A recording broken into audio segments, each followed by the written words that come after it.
Welcome to the Better Learning Podcast. This is going to be a fun conversation that is going to be very different than what we've done in the past, but we've been talking a lot about movies and the impact of storytelling into the real world and into education. And I'm joined today, co-host with Julie Williams. Julie, thanks for joining today.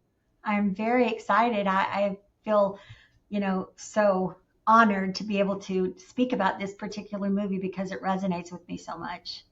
Yeah, and usually that's where I like to start is you pick this movie, Rich Hill, It is. and knowing your background, I guess give a little bit of your background and then your world in education and Okay. into being administrator, superintendent as well. All right. So I grew up in the second most impoverished town in Missouri, in Oregon County. Well, the second most impoverished county in Missouri, Oregon County, Missouri. There's absolutely zero industry there. And as a result of that, almost every person lives on the poverty level. But what's really odd about it, when you're growing up in poverty, you don't really understand that you are growing up in poverty until you maybe escape that situation. And it really just takes a caring adult building a future story for you. And that's what happened to me. And as I watched this movie, which is Rich Hill, and it is a 2014 movie, it just hit home with me because these children don't really realize their situation. And just to see one of them escape is just so meaningful. And this is the twist on this is I've been trying to watch this movie, been trying to find it on IMDb. It gets good reviews. I'm going to give like a little bit of the background here, and they have the trailer for it, but Yeah.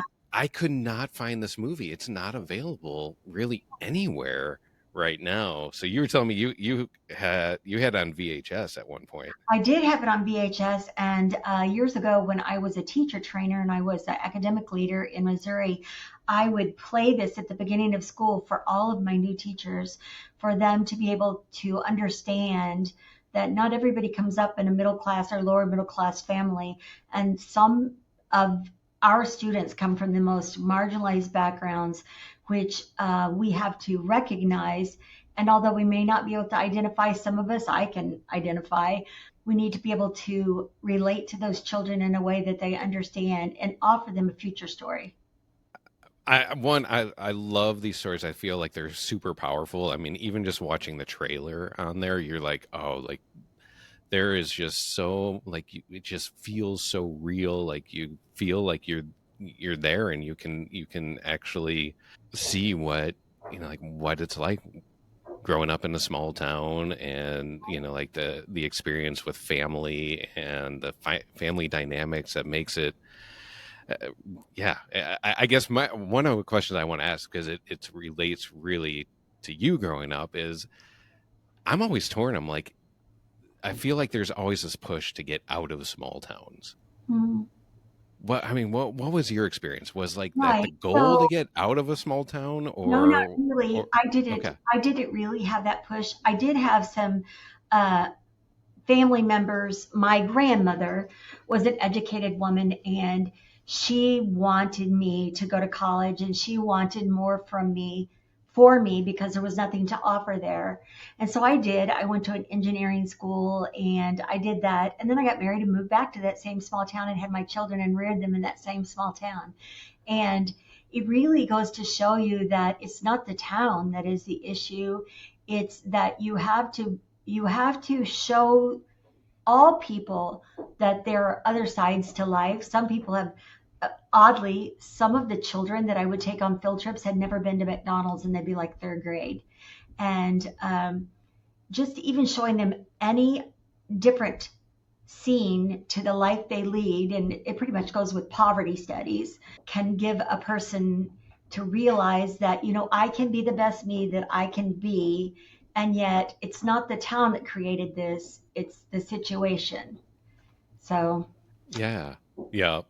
Which yeah, and I grew up in the suburbs of Chicago, so definitely different feel for that, where like it felt like we had access to like we in some ways, like you go a little further out and you get into smaller towns, in there, but then you also like have the pull of like the city to, like have Right. sports teams and things that are all, like within reach, and you feel like you're part of a really big community.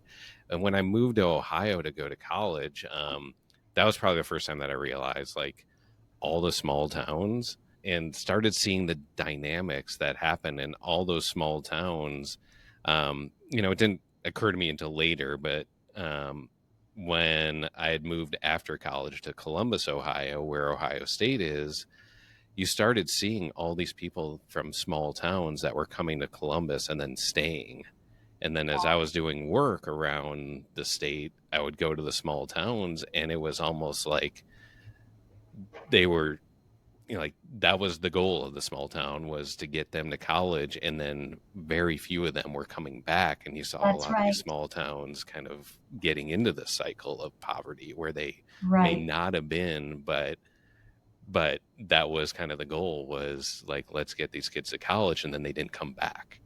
And I'm Right. like, man, it's a really interesting dynamic that I thought would be, like, yeah, the heart of our discussion here today, when Right. you're seeing what that's like. And tell me more about the movie. Anything else Yeah, before we there's so start much. talking about some There's of so these much. categories? So the movie, actually, the whole context of it, it has these three teenage boys, Andrew, Harley, and Apache.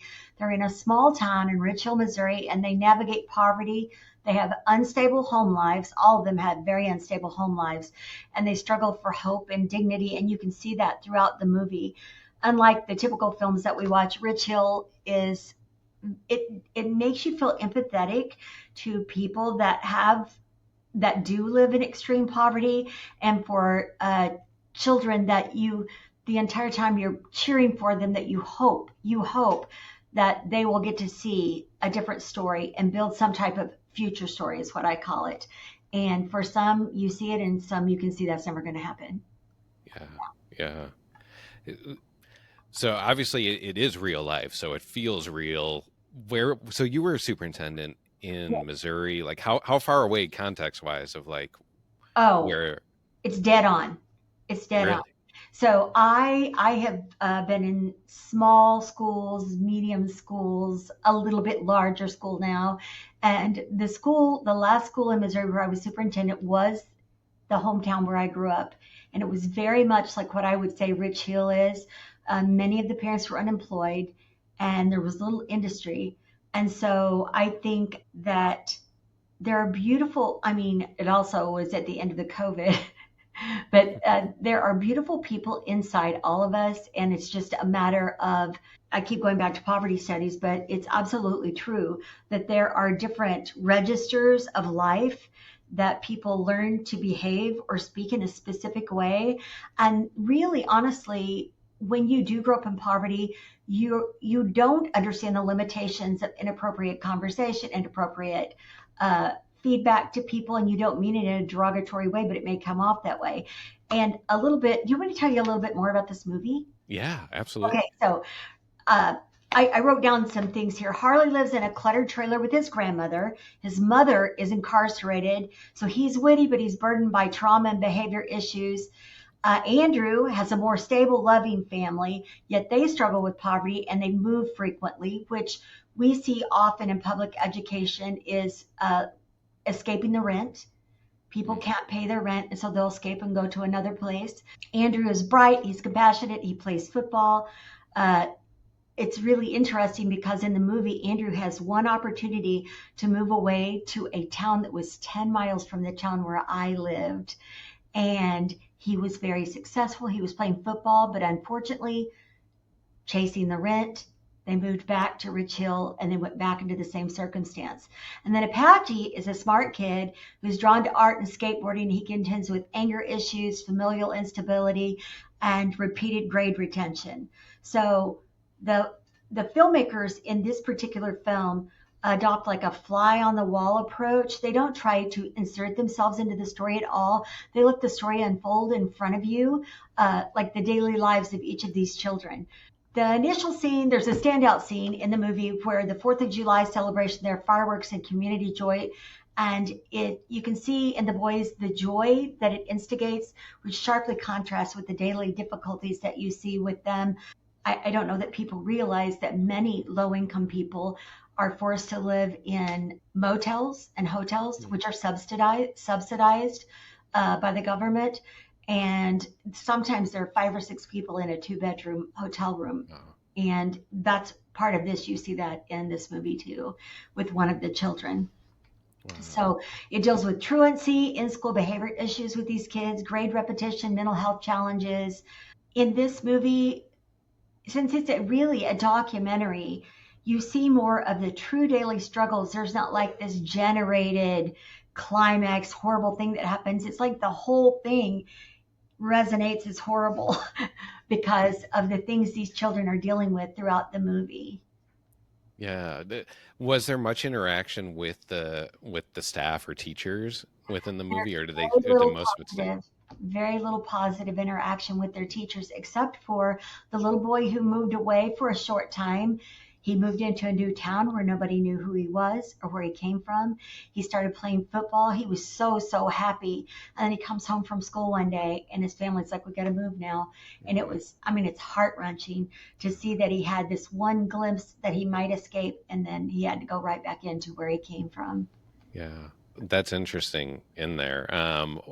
From your experience in there, like I think those are the questions that would love to like get more insight and like be able to see the inside working of the in a school in a small town like this. The staff, are they, like, from your experience, was it more they grew up there as well, or were you getting teachers that are coming in from Well, outside? both. I Okay. will tell you. So I'm so much older than the taping of this movie and the lives that they're experiencing. Back when I was younger, and when I started school, there was little empathy toward impoverished people. There was little assistance for anyone. It was the old work and sweat and get what you have and eat what you grow and that sort of thing.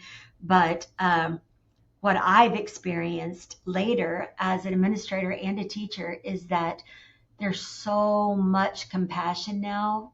Uh, I don't think a teacher could stay in education now, especially an elementary teacher or a middle school teacher, unless they had extreme compassion because of the things that we witness and the opportunity that we try to give to these kids to be the best they can be, whatever that is, whatever they want to do. If they want to work in the gas station, whatever they want to do, we have to embrace that and give them a pathway to become who they want to be. Yeah. And all the long, all the while showing them that there is another side. So what I saw was exactly what you're describing. People like me who may have gone to get an education but wanted to stay in a small town and wanted to give back to their community and do what they could. And from my experience, 90% of the teachers that I've worked with in small communities had the grandest compassion and gave what little they made, which is very little in those areas, to buy shoes, to buy socks, to buy crayons, to add to the minimal supplies that they were given by a school district. And they would, I mean, bring treats and snacks for their kids and make sure that they had the local churches would make sure that they had a backpack full of food to take home to their family on the weekend. And so, yeah. And then what I saw in turn is for a person, I had a couple of teachers that I can remember specifically that came to the small town from larger areas that had never really been exposed to true poverty. And they were astounded. I mean, taken aback, aghast at Wow. what they were witnessing, and probably not as passionate because they couldn't really understand what homes those kids were coming from. I mean, some of them had broken windows in their house and no heat in the wintertime. And I can remember story after story from kids. I can remember stories of kids coming in and telling me that their parents were hunting out of season.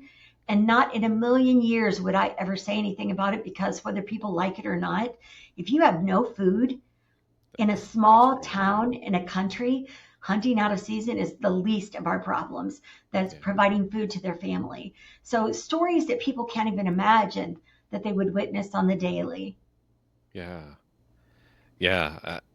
man, I wish I could see this. And Oh, I I'm gonna see also if I can and find it for you. yeah, and I'm also fascinated too to like, like we are in an era where these types of stories can be out there more, and Oh, I they would are. assume there probably are a lot of like YouTubers and like kids that are putting these types of stories out there. And yeah, because it's like almost we use the term radically student centered at our company at K-12. Like Yes, at the end of yes, the day, radically student centered. It's about yes. how do you give it opportunity to every single kid, and there's actually like a lot of thought into all of those terms. Is that typically like when you hear radically, you're usually hearing more of like radically left, radically right, getting into more of like politics, the fringe types of things. And we're Oh, I like, get it. I no, get the radically student-centered thing. I yeah, mean, I can remember, and not to be political, but you have to stay centered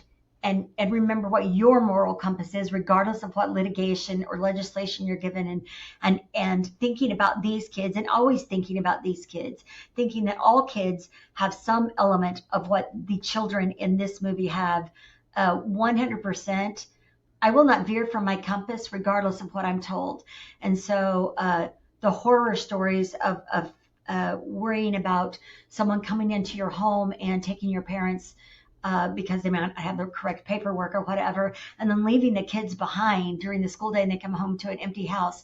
Well, I can tell you right now, not under my watch, they won't, because it's just not going to happen. I just refuse to allow something like that to happen to the most innocent of innocent who are just, I mean, I could go on for days. yeah, Radically yeah. considered is the most perfect terminology. And that's where, I mean, obviously we've seen a lot of the politics like really become front and center. Mhm. And, and at the end of the day, like we want to be united on principles, not on politics. Principles, And that's if we correct. if we unite on that, now all of a sudden the lens is different.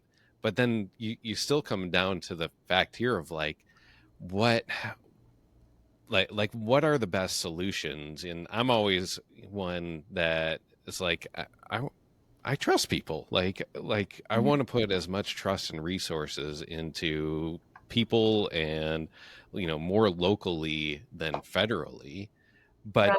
there's no easy answers on this. Yeah. Like from your perspective and your experience, like what are the things that we can be doing, or like changes to the system that you think need to happen, again with that radically student centered lens to it, of like how Well, like what does that best opportunity look like? Because yeah. I So don't think anyone should be telling no. anyone else this is what we we So see I for think you. we should remember that the least of us, we always strive to take care of the least of us, whatever that is. And here's a small example. Like when Title IV funding was cut a couple, like last month, and I had just written basically a million 5-year grant for our most diverse school for those children to have opportunities to experience cultural and natural, that rivers and streams and theater and art, so that when they went to a common middle school they would at least have the same terminology that they could assimilate in some way with their peers. Well, about a month ago I found out I lost all the funding for that, and these are kids that may go home alone. These are kids that are first generation American, some of them minimal English speaking, but they don't have the experiences that, even like, as a kid I was super poor, but I walked down to the creek and went swimming. And Yeah, some of these kids never get to leave their home. And so I designed this grant, which is a 21st century grant, and then the money was all taken away. And so I called DC. I started bombarding people with emails and letters, and everybody across the United States did, because it's not about the adults. It's never about the adults. It has to remain focused on what the children are. Because if there's a political sector who's angry that there are people who are drawing from the system, they're creating a situation where they're taking away all the opportunity for anybody to ever escape the system. And so I'm so pleased to announce that they returned the funding. yeah, Yeah. good, So good, I'm so yeah, excited. well, yeah, well, Yeah. good. And those are, I mean, and those are, yeah, the yeah, from a conversation I've had, and like I always say excuse me because I like I put my blinders on. I try not to watch the news and things like Same. that. And I'm always like, if I hear things like two or three times, then I'll go like read up on it. But Yeah, from what I've heard is, yeah, like the funding, um, did, and again, we're recording this at the end of July. right, Things change very quickly, right, but came back, and it's giving some more, from what I've heard, is getting more direction locally, right. instead of saying, And when we give you the money, it has to be used specifically for this. When we work with schools at K-12, it's not just about furniture or design, it's about impact. Our radically student-centered approach puts students at the center of every decision. From that first conversation to the final walkthrough, we're focused on creating spaces that actually work for the kids, the teachers, and the community. So if you're looking to do more than just check a box on your next project, let's talk. Visit K12.com. That's KAY-TWELVE.com, and see how we're helping schools transform learning one student at a time.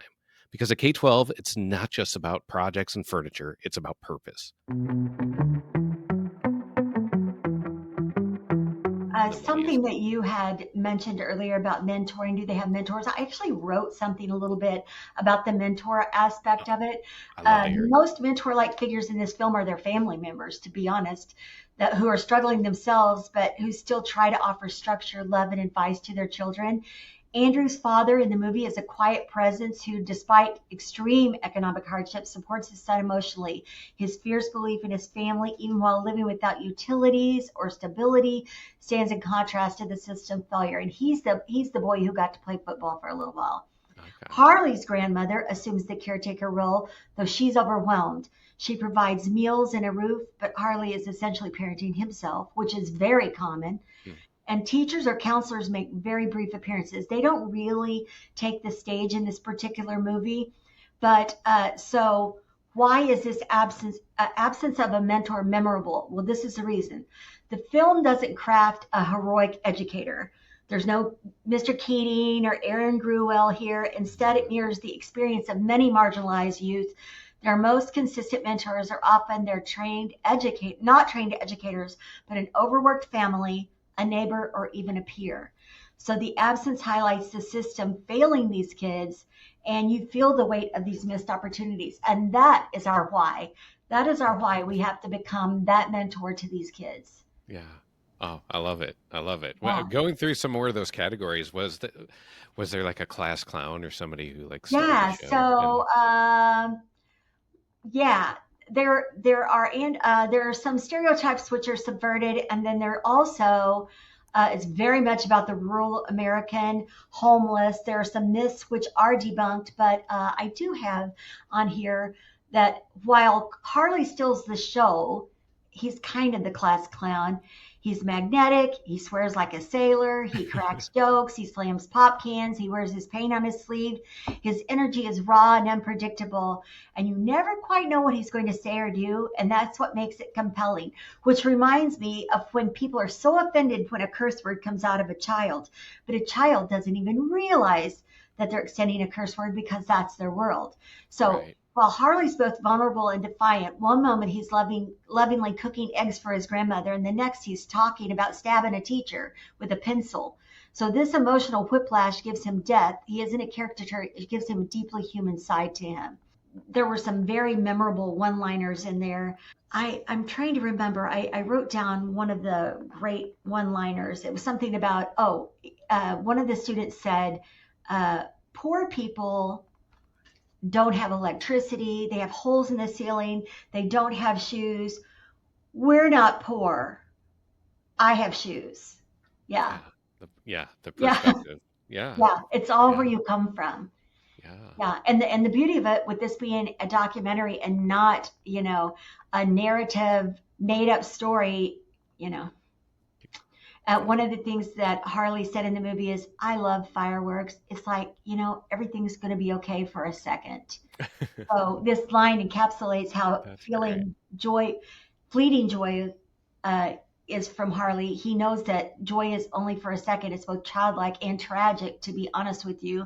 And it's a glimpse on how much he deeply craves escape and wonder, even if it's only momentary. Oh, was there kind of a homecoming scene, like a big scene or anything that like kind of like brought the whole movie together that was It the was most the memorable? town 4th of July. The Yeah. town 4th of July, and it goes through all of these egregious behaviors, emotional volcanoes, craving connection with other people, and then for one night, these kids are watching fireworks, Yeah. and you look at them like these are just normal kids that have never been given a chance. Um, in one point, Apache, which is a defensive little guy, he says, "I don't need anybody to tell me what to do." And it seems like typical teenage rebellion, but a kid who's experienced neglect or multiple grade retention and mental health challenges, it's really an armor they're building up around them. Yeah. So Yeah. that, I think the reason these quotes matter is because they're unscripted and they resonate. Yeah. That these It's kids are coming. delivering true lines from their Yeah, lives. coming right from the kids. Yeah, Yeah. yeah. Well, I'm glad you shared all these. Anything else in the movie you that you mentioned to me that you used to show this to your teachers and your I did. staff. I did. Talk through like what was the messaging or what was the reasons that Right. you wanted them to see that?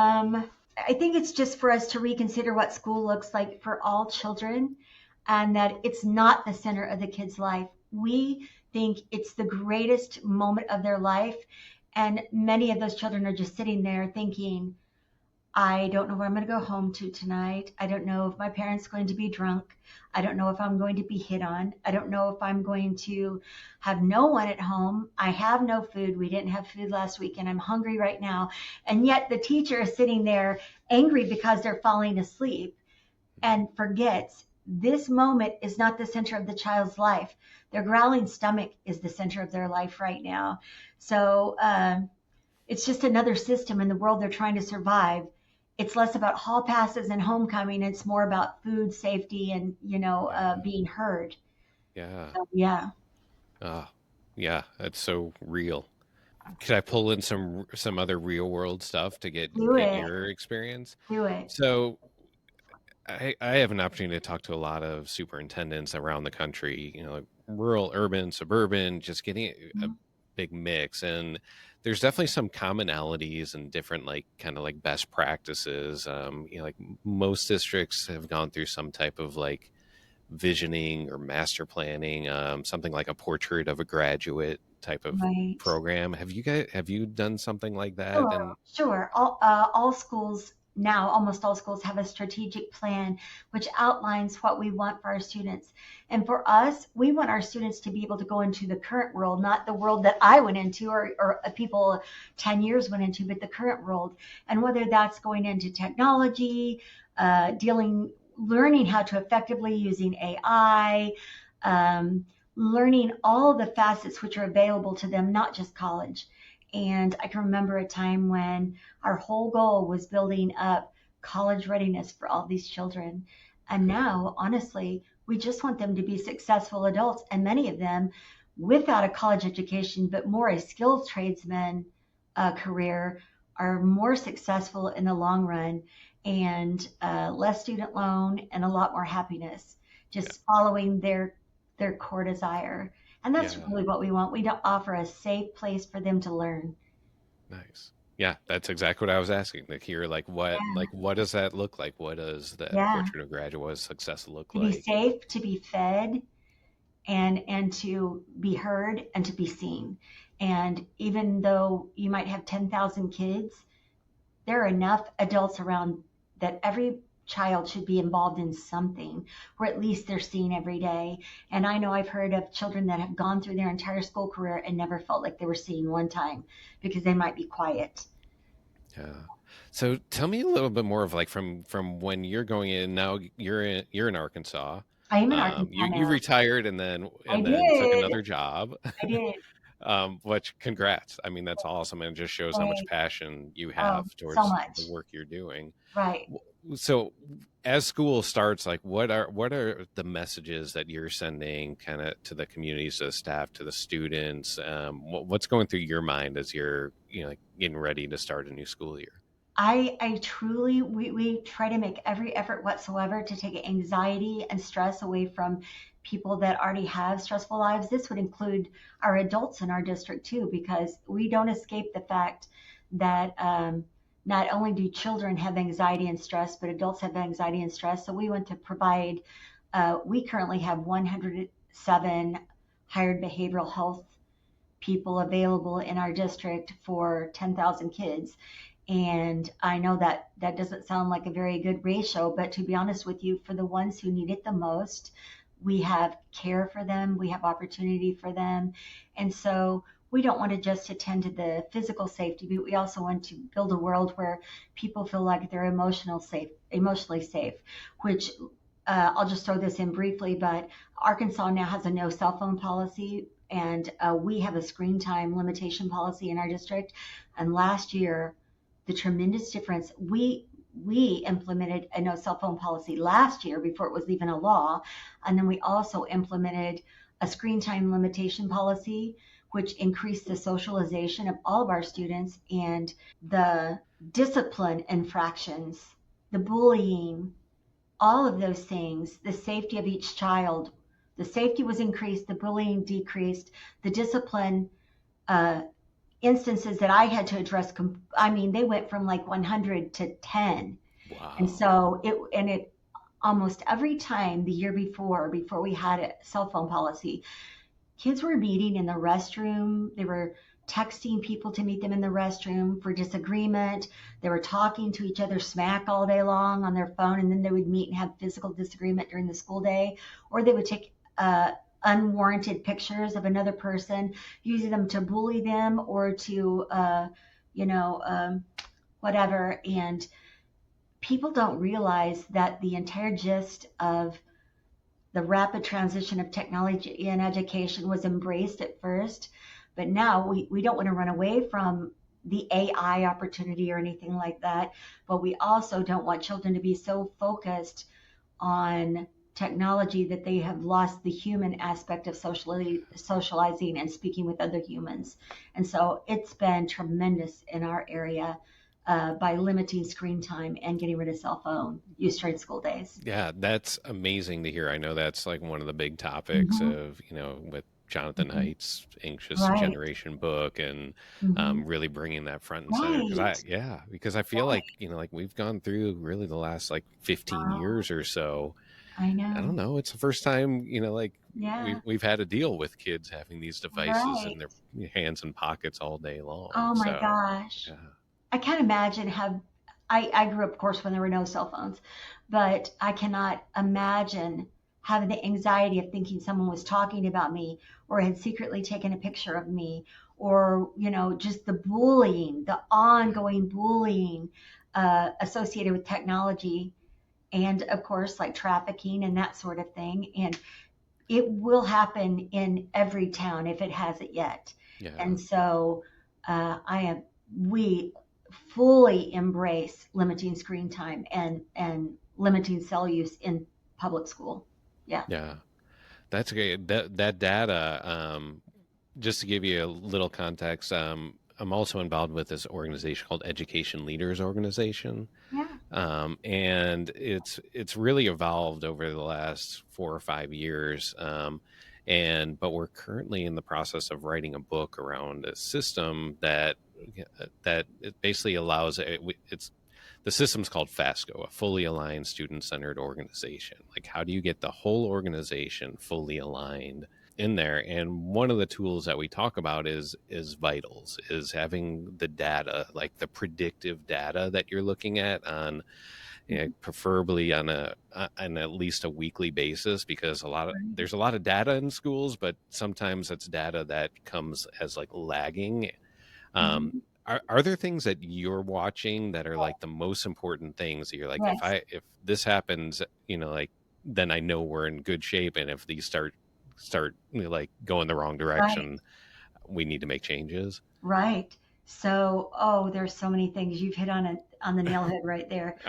Constantly are watching discipline data, Okay. student interaction data, what type of involvement that students have, attendance data, and honestly, food consumption and compostable waste and sustainability. all of those things, and involving our students in environmentally sustainable education and outdoor education. So we're trying to increase the amount of time that all of our students are outside of the building and that we have outside opportunity for learning. That's something we're really focusing on, especially kindergarten through junior high. And so we have a sustainability outdoor education director, and all of our new construction projects focus on outdoor learning with outdoor classrooms and sustainability. So yeah, we want our kids to be emotionally healthy, like our buildings.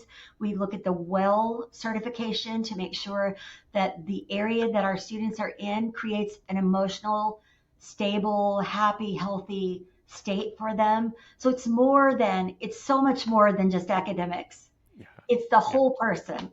Yeah. Yeah, Yeah. for sure. And that's what yeah, thanks for sharing those, because I love hearing what they Yeah. are. Like I've heard others talk about, like, literally, like, it's if the kid gets to school on time. Like Yeah. that's like one of like the Yeah. most leading indicators. So like Yeah. trying to find out, and it turned into like watching the bus routes, and and making sure they have enough time, because kid misses a bus, then that Mhm. has a huge adverse effect on Right. their outcomes. So Oh, we do yeah. watch that too. We have very high end transportation software. We can track where all of our kids are when they get off, when they get on, and communicate with parents. Yeah, all of those things are so important to us. So important. The safety Yeah. of children, both emotional and physical, and their emotional well being. Yeah. Well, very interesting. Awesome. Well, Yeah. anything else? Thanks for talking Uh, through this and meeting up. I know our time goes fast here. I But know. is there anything that I missed, or anything else you wanted to share? Um, no, I just really would advocate that if anyone can find this film, I'm going to go back and look and see if I can find this film. I bet I can find an old VHS of this film if I go back to a school that I was at before. They probably threw it away and didn't realize what it was. But this film, even though it's older, needs to be refilmed in modern time with three more children who are marginalized to compare and contrast what these children are going through compared to what those children went through. I think it'd be very comparable, to be honest with you. Yeah. Yeah. Yeah. Well, if you find it, if any of the listeners find it too, yeah. I mean, yeah, I was hoping I can find. I know they had a website for it, and got fundraisers to help them get this Right. made in 2014. But man, I wish somebody can find it, upload it onto YouTube, or get it out there some way. Did you find the website? I did, but they did not have. Oh, they didn't have the movie? Yeah, they did not have it on there. So I'm gonna get on there right now, Yeah. and see, because Well, I will work in the background and try to see if I can pull up that film again, yeah, because it's a must see for educators, because for those who have never lived in an area like this, there are children like this in every school district. So, yeah, yeah, yeah. yeah. No, it's still. I mean, it's richhillfilm.com, and yeah, Yeah. I know. Yeah, So it would there be is a great to contact on see there it out for there. the, I think that's how I got the movie. I think I bought the movie or he sent the movie. He just had me tell me this guy who filmed it, this Matt at passionriver.com. I recall that I told him I needed to use this for a filming for my teachers, and he sent Really, me the and he movie. had one. Yeah, he Oh, sent it to me, but it was a VHS. Maybe they have CDs now, or DVDs or MP4s or. yeah, yeah, exactly. Yeah. Well, and I feel like these, and this came out about the same time as another documentary called Most Likely to Succeed. Have you seen that one? Oh Yeah. yeah, And I know they're that's a doing great a book lot of like, too. yeah, yep. And they're doing a 10-year anniversary around that, and Oh, a that's lot great. of that, and it looks like Rich Hill did similar Yeah. one, where they wanted to have more of these screenings, these public screenings, to be able Hmm. to prompt that conversation. That'd be And great. I think, I mean, it's why we've shifted the format of this, as of this podcast. It's, we know that storytelling is just really compelling. We can sit here, we can talk about all these issues and talk about data and things like that, but actually, Mhm. like, seeing real people or characters, or however it is, in more storytelling format, it's really powerful. I It think it's actually, great. I'm yeah. so turned on by your podcast now. I'll be watching all of your episodes. I think it's Yeah, wonderful. I'll share it with my some, teachers. yeah, I'll warn you. Some of them are like really sophisticated, and then we have some that are just like ridiculous based on the Hey, it's movies that are fine. picked, That's and they're fine. all fun. We I learn think a all lot of from us them. can be very ridiculous. So that's great. That's Yeah. great. So it's a good mix, and it's always fun, like because our guests get to pick the movie, so we Yeah. get like just such a big variety that we talk about. So with that being said, to the listeners, if you enjoy these types of conversations or have any suggestions, definitely hit subscribe wherever you're watching or listening to this, and betterlearningpodcast.com is our hub for everything, and we have a forum on there. If you have suggestions, if you want to talk about a certain movie or recommend something else, we take that to heart. We really review that in our planning meetings, so we appreciate all the interaction that we get from everyone, because this is it's a cool community of people that, at the end of the day, just like Julie and I were talking here, it's about people that care about giving every kid the best opportunity. So Mhm. Julie, thank you. Thank Appreciate you, it. Kevin. It's been a pleasure. I appreciate it.